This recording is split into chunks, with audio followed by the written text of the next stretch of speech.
56 more Filipinos were able to exit war-torn Gaza through the Rafah border crossing and enter Egypt. In a social media post, President Bongbong Marcos says the total number of Filipinos who have left Gaza is now at 98. The president says that 34 of the 56 Filipinos have already boarded flights to Qatar and will arrive in the Philippines on November 10. 2 Filipino doctors from Gaza crossed into Egypt on November 1, while Marcos confirmed on November 8 that 40 Filipinos exited Gaza and safely reached Egypt.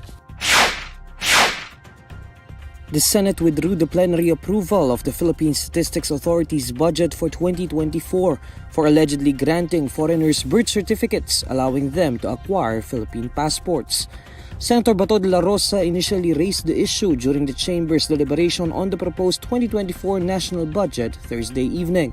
According to him, the Bureau of Immigration and the National Bureau of Investigation confirmed intercepting over a dozen foreign nationals holding authentic Philippine passports. De la Rosa expressed alarm over this issue, saying it involved national security. Baka mamaya, itong mga Chinese speaking individuals who are not really Filipinos, baka nagkalat na yung passport doon sa kanila, and before we know it, we are already being surrounded by operatives of maybe from People's Liberation Army or whatever, whoever those people are.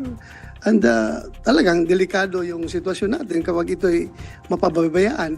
As the sponsor of the Department of Foreign Affairs budget, Senate President Pro Tempore Loren Legarda confirmed that the agency was aware of the scheme and that it is actively engaging with law enforcement agencies. Citing the DFA, she says the foreign nationals are posing themselves as real Filipinos by presenting authentic PSA birth certificates. The DFA notes that these foreign nationals pose themselves as Filipinos by assuming Filipino identities through the presentation of authentic and genuine PSA birth certificates with valid government-issued identification cards that are accepted for a passport application.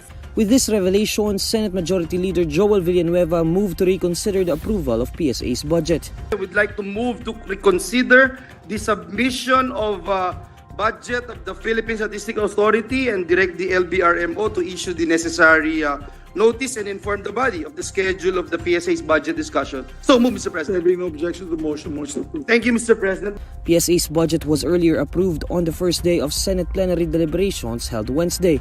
But justifying the Chamber's move to recall its approval, Villanueva stressed that the reported issuance of Philippine passports to Chinese nationals is a national security concern. Presidential Communications Office Secretary Cheloy Garafil confirms film director Paul Soriano is no longer the presidential advisor on creative communications. According to Garafil, Soriano resigned so he can spend more time with family. She adds that there is no replacement yet for the role. The palace previously announced in July that Soriano took a leave of absence due to personal matters.